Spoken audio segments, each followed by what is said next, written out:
Hello, welcome to the American Dreamer Show. I'm Bill Sefekar, and show number 45. And I hope you're doing okay. I'm glad you can join me wherever you are, which brings up an interesting question. Wherever you are, where are you? So it would be nice to know. You know where I am. And I have a full plate today, a full slate, whatever you want to say. I have two songs that I have uploaded, part of this American Dream Show. One was John Denver's Healing Time on Earth, which I really think bodes well for the here and now. We're fighting this COVID-19. It's nasty, nasty. We need to do it right or we're not going to be doing. So I saw the song a couple of years ago on YouTube, and it wasn't in one of my songbooks. It was later, matter of fact, later. It was, he only performed this one time in before his untimely passing in October 1997. But it's pretty powerful, immensely powerful. So I managed to get the music, and I worked on it, and so I've uploaded it. And I changed the verses around a little bit, always adjust things. I guess I'm a perfectionist. But anyway, one of the things has to do with our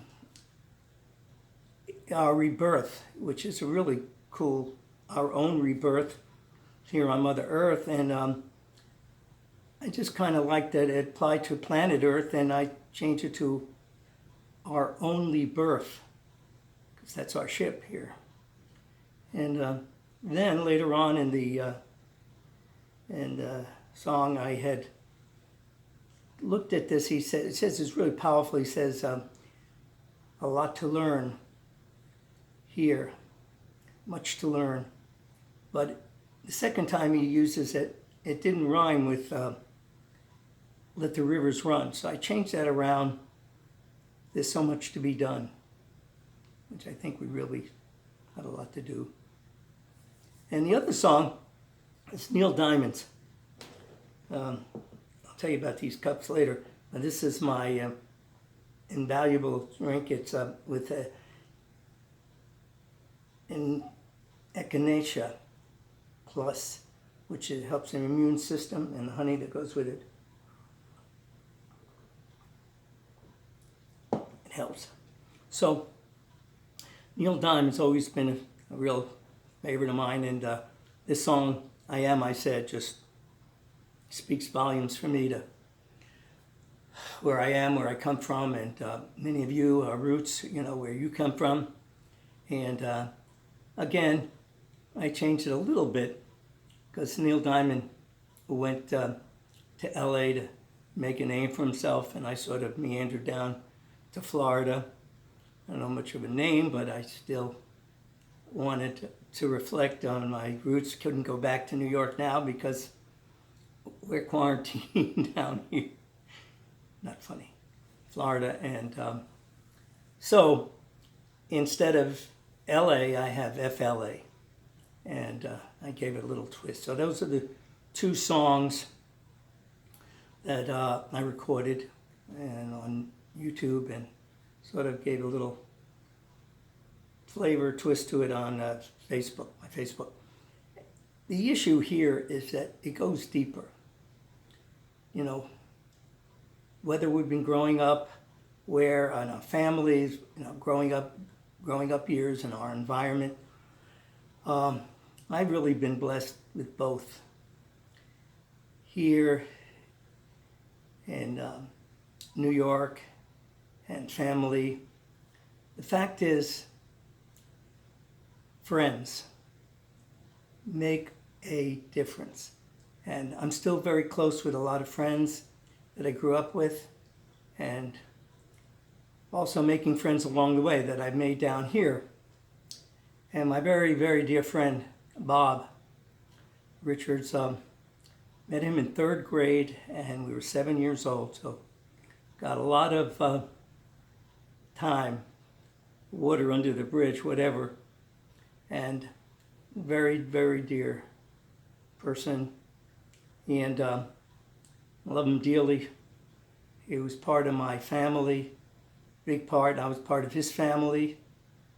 That was in about 25 years ago. He came down to Florida with his family, and he remained close with my parents and my dad in his later years. My dad loved him also very dearly. But growing up on Long Island, in New York, we always have been palling around together and coming up with fun stuff. And actually, he was responsible for the endearing term for my dad, Joe Baby. That's part of the title of the book, American Dreamer, Look into the Life of My Father, Joe Baby. And it goes back to when we were about 14, 15 years old. And there's a TV commercial for a Danish liqueur, Cherry Chiaffa, and in the commercial, the family matriarch is going around and showing you his great aunt is sipping it, a spritzer or whatever, and the versatility. And so he's going around and telling you how good it is on the rocks, whatever. And he gets into this big hall, and there was a party going on, big party, and his nephew was there with all the young hip people boogieing around, and he comes yelling. He says, "Hey," and he saunters over and he sees, has a Cherry Chiaffa cocktail, and evidently it's his uncle, because the immortal words comes out, "How's it going, Joe Baby?" And that's all it took. Bob started calling Dad Joe Baby, and the name stuck for over 1,000 times and a half a century. He was indelibly marked, literally and figuratively.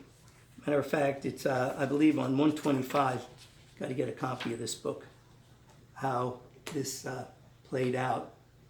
And so my dad signs this on letters he would, and so in the back of the book, I have a montage of the letters, and it's pretty neato. At all the cards that my dad got, and beautiful sayings and thoughts. And here's one on the last page. It says, "Dear Uncle Joe Baby, happy birthday, you cutie pie. Love, Sheila." That was his niece, my first cousin. So these are the things that make a difference, and I wanted to point this out.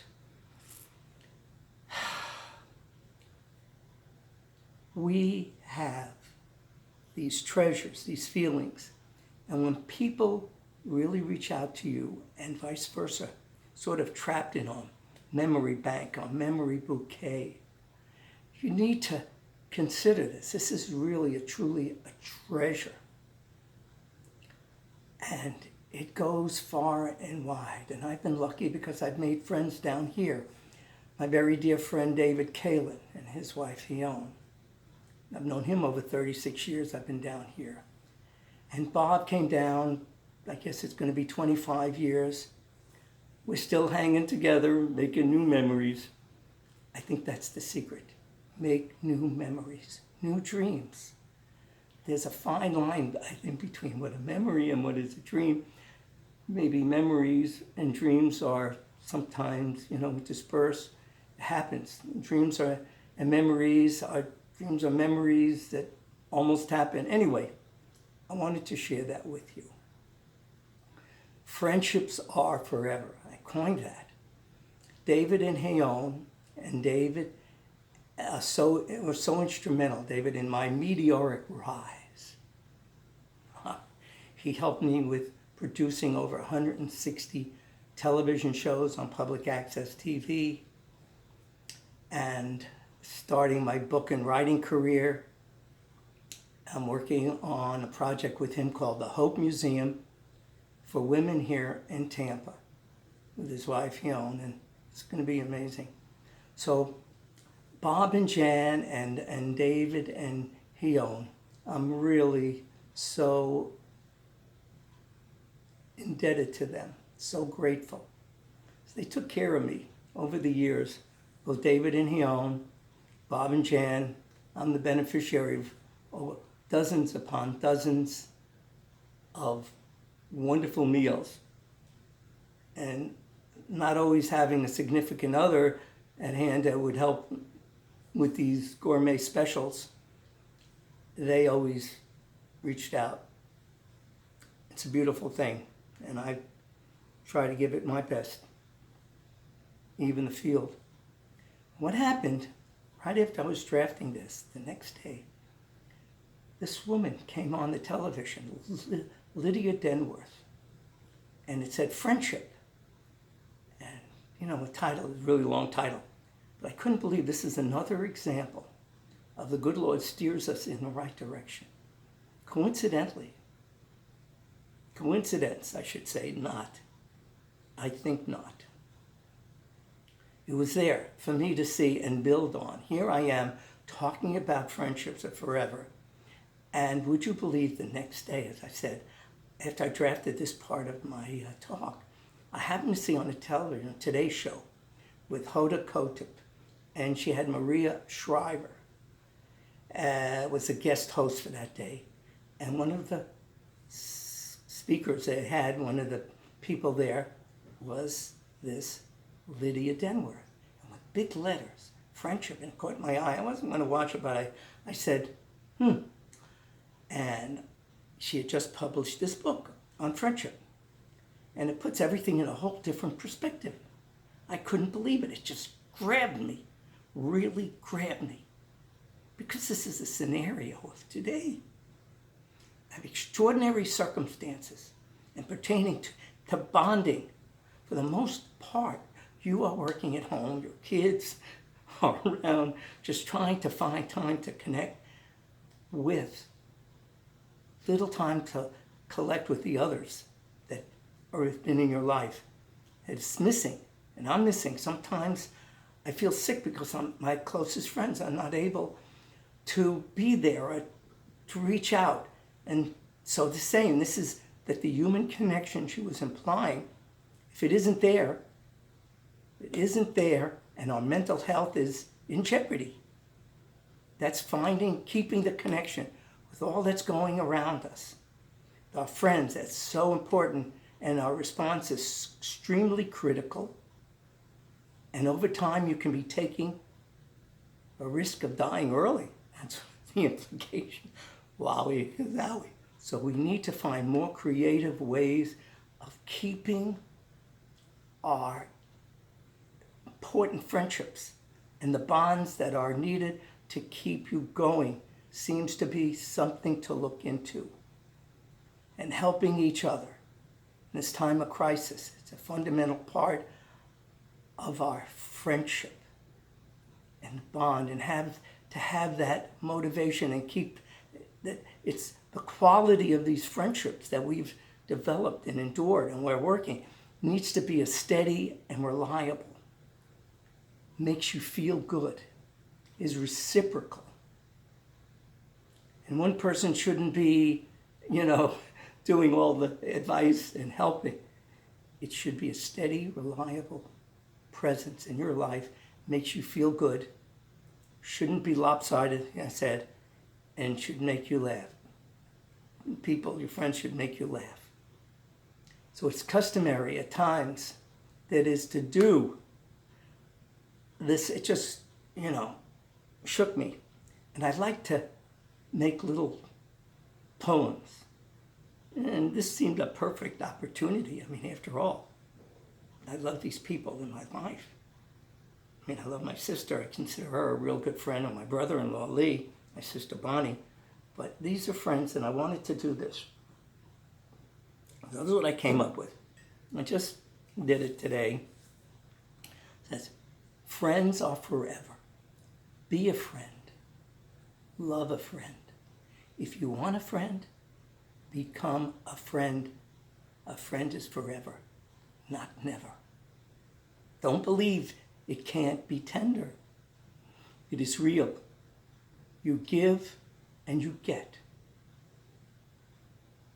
And a friend gets for you, for me, it works for everybody. It works for everybody. So don't forget, if you want to bet, you make a friend. You get a memory bouquet every day. So don't delay. I'm on my way. You want to be my friend? That's genuinely nice. That's genuinely nice to hear. Very dear. Okay. Well, I think we've gone through a lot on that. But there's so many wonderful things, good things as well as the bad things. This is a very interesting story of masks. Wow. You know, we have this going on. It takes on an added twist. This has a happy ending of, you know, to mask or not to mask. I have a good friend of mine. He works with me on my landscaping, his business. And he's a tough cookie. He's not totally convinced. And his wife, who works with him, has a very interesting way of this working out. So, you know, I wear my mask. I think I showed you I have a shirt that says, with a picture of me, it's what I look like when I'm not wearing my mask. I have a picture of me playing my guitar, so people know. Well, I found out that his wife, Heidi Boyer, is selling masks online, on Facebook, Twitter, Instagram, and it's a fundraiser. Well, not only is it a fundraiser, it has a special cause. So they were only $4. So bless teachers, have sports things, raise. I got these two. Let It Be and Blessed. Teach, love, inspire. Teachers. So I got these two and I bought 4 extra. I said, please donate to people. And so this is how they go.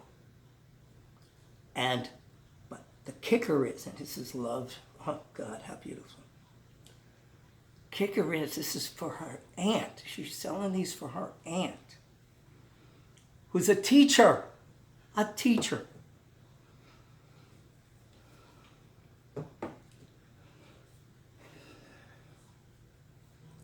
It's a teacher who's trying to make some extra money to pay for getting extra stuff for his kids in the school. And we know they do this all the time. And I substitute teacher, I do this a lot, but these teachers need it. So this is going to help out in their own little way. So if you come across anything like that, or you want to check on Facebook, Heidi Boyer, please do it. Please, please, please. Okay, another good thing, I'm wearing this t-shirt. It's a One Blood, be brave, be bold, be a donor, blood donor. And I gave blood just the other day. I haven't got my results yet, but they are now doing COVID-19 as part of the blood analysis. I should find out in a couple of days if I need to quarantine myself. Hope not. So, do what you can. Do what you can. I got some new mugs. Was at Big Lots. Got some other things, but these are the $4 mugs. And you know, I can dream. It's part of the American Dreamer show. If you can dream it, you can do it. I like this, dreamer. Be a dreamer. And I also got this one because I'm going to be doing some more. Well, I'm doing biking. That's part of my reinventing. It says seek adventure. I don't know how much adventure, but we'll see. Hopefully do the Pinellas Trail and the Hillsborough Upper Tampa Trail. So, this is where we are. And I'm already planning my next show. As if I didn't have enough to do, but the next show is going to be very interesting. I have 3 musical selections, which will be a first time. The show will be predominantly resolving around children, schooling, and with students returning to school in whatever form, you know. So I have two songs about the children. Includes one is Flowers, Children of Flowers, called Rhymes and Reason, and Teach Your Children. And being a substitute teacher for 11 years, I think I can qualify for delving into some of these areas of interest and concern. The third song I hope to perform in the backdrop of the Clearwater Marine Aquarium, complete with reference to their worldwide famous dolphin Winter and her tail, possibly as part of promotion with the Clearwater Marine Aquarium. Okay, it just happened that in the next few weeks is Robin Williams' 6th anniversary of his passing. Untimely, miss him dearly. Last year, I even had a magazine that I had bought. It was on sale about his life on the newsstand. So I thought it would be fitting. Got a couple of his quotes, timely things that he said. Reality is a clutch for people who can't cope with drugs. And you don't think God gets stoned? I think so. Look at the platypus. There's some that are a little risque. I'll refrain from that. But he says in England, if you commit a crime, and the police don't have a gun and you don't have a gun, so if you commit a crime, the police will say, stop. Or I'll say, stop again. And this is about, I like my wine with my women ready to pass out. I don't think, he was, he went the whole distance. Yes, divorce, from the Latin word meaning to rip out a man's genitals through his wallet. And politics, poli, a Latin word meaning many, and ticks, meaning blood-sucking creatures. I don't know about this, although things, let me go with this. If women ran the world, we wouldn't have wars, just intense negotiations every 28 days. We have a president for whom English is a second language. We had to get rid of dictators, but he's pretty much one himself. And he wrote that, okay? Comedy is acting out optimism. And cricket is especially baseball on Valiant. Cricket is basically baseball on Valiant. I think someone from the president's office just calling, but we won't worry about that. I have a few other things that this is what dangers would occur in your lifestyle if you could no longer drive lawfully. And the answers, I would be forced to drive unlawfully, A. B, when driving through fog, who should you use? What should you use? Or when driving through a fog, what should you use? A, your car. Real answers that were given by the Department of Transportation's driving school. So what changes would occur in your lifestyle if you could no longer drive lawfully? A, I would be forced to drive unlawfully. And when driving through a fog, what should you use? And the answer was your car. Okay? So, let's see if I can get a short one. Patient left his white blood cells at another hospital. Actual comment written by a doctor on a patient's chart. Okay, just moving right along. Well, this was in the year 2000, so that was 20 years ago. Things haven't changed yet. The New York Times get predictions printed. In the year 2000, we will live in prefabricated houses light enough for two men to assemble, cook in our television sets, and relax in chairs that emit a private sound like Color Spectator. Light Color Spectacular. This was from a New York Times story, January 7th, 1968. We will live in prefabricated houses, light enough for two men to assemble, cook in our television sets, and relax in chairs that emit a private light, color, spectacular light sound. Who knows what's going on? And I think this says, on council's unsavory habits, or council listens to local people on public toilets. Headline in the Sleepway News. Who knows what that is? Noodles of a platinum with the resistance to teeth of boast of our shop. Oh, no wonders we're boasting. Careful selection with little fate of female liking is used. Healthy vegetables with salad feeling fully. These are signs in a snack bar. In Japan, I don't think I'm going there.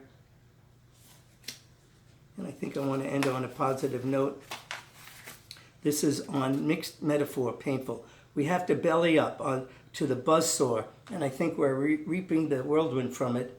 And that was Senator Jim Vassar from Tennessee. I guess we don't want to be bellying up to the buzzsaw. Okay, so I hope that you take into account people that are part of your life that you want to have more communication, interaction with. That's really the key. Friendships are forever. Share with others, make new friends. You know that expression, make new friends, keep the old. Some are silver, the other are gold. Okay, if you like what's going on here, tune in. I would love to hear from you. I always welcome your response. You can do it on YouTube. You can join. Please, it's free. Doesn't take much to join. Subscribe. If you're really bold, be brave. You can contact me on my Gmail at sefiam18. That's SEFIAM 18 at gmail.com. I would love to respond. And remember, Lydia Denworth, that friendships are embolden us, part of us. So okay, I think that's a good note for me to end. Please be well. I love you. Take good care. Tune in for the next show. It'll be a good one. Promise you. Be well, be safe. God bless. It's Bill Sefekar.